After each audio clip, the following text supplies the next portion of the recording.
You look at her. She's standing right there, still quiet, but you can feel it.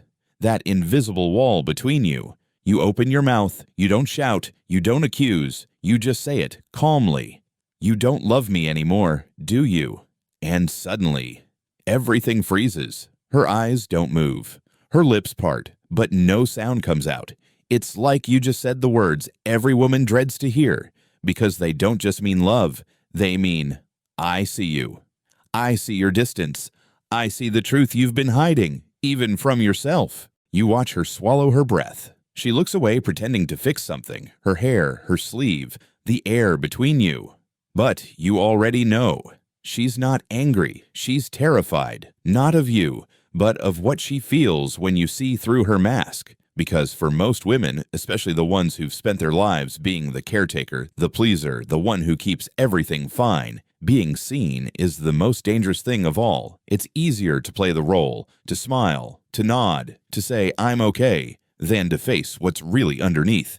What you're seeing in that moment isn't rejection. It's a trauma response. It's the echo of parentification when she learned, as a child, that her safety depended on other people's moods, when she had to become the adult in a home where the real adults were too broken to protect her. She learned early that love means fixing, that affection means earning, that silence means danger. So she grew up hypervigilant, scanning every tone, every look, every sigh, always predicting who might explode, always adjusting herself to prevent it. And now here she is, in front of you, a woman who's spent her whole life reading emotions like landmines. So when you ask her, do you even love me anymore? She doesn't hear a question, she hears a threat, a storm, the start of abandonment. She'll tell herself you're being dramatic. She'll deflect, maybe she'll even laugh. But inside, she's falling apart because deep down there's a little girl still living in her chest, the inner child who is never allowed to be honest, never allowed to say, I'm tired, I'm scared, I need love. She learned that being good meant being quiet. So now, when you try to connect, when you speak the truth, it threatens everything she's built to survive. You start to wonder, is it really her who's afraid of love, or is it both of you? Because your question, those words, weren't just about her. They came from your own fear, your own need to be chosen, to be seen, to not be the one who always reaches out first. That's the quiet ache men rarely talk about, the fear of emotional invisibility. But here's the truth that most people never see. The woman you love isn't cold. She's guarded, and the reason she can't meet you in the middle isn't because she doesn't care. It's because she's still fighting the ghosts of her past. Psychologists call it avoidant attachment. It's when the body confuses love with danger, when closeness feels suffocating, when peace feels suspicious. So she pushes you away, not because she wants to, but because safety to her means distance. And maybe you're her opposite. Maybe you carry anxious attachment, the craving for reassurance, the panic when silence stretches too long. Two nervous systems, both wounded, trying to build a home out of fear. That's the tragedy of most modern love stories. They're not about bad people. They're about unhealed ones.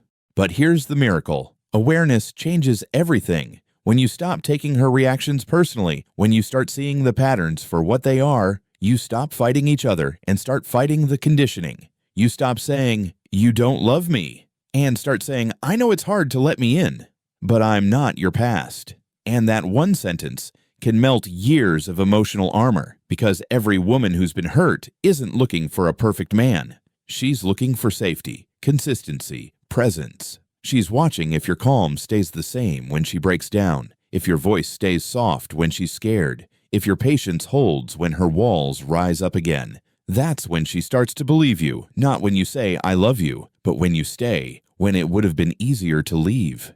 So the next time you feel her pulling away, don't chase, don't accuse, don't beg, just breathe, stand still, and remember, you're not fighting her.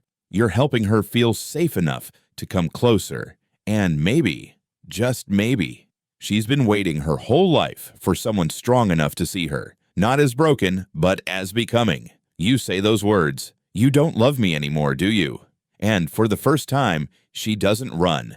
She looks at you, tears trembling, and whispers, I didn't know how to. And that's where healing begins. If this hit something deep in you, you're not alone. We're all just trying to unlearn the ways we protected ourselves from love. So take a breath, heal slow, and if you felt seen tonight, subscribe. There's more truth waiting here for you.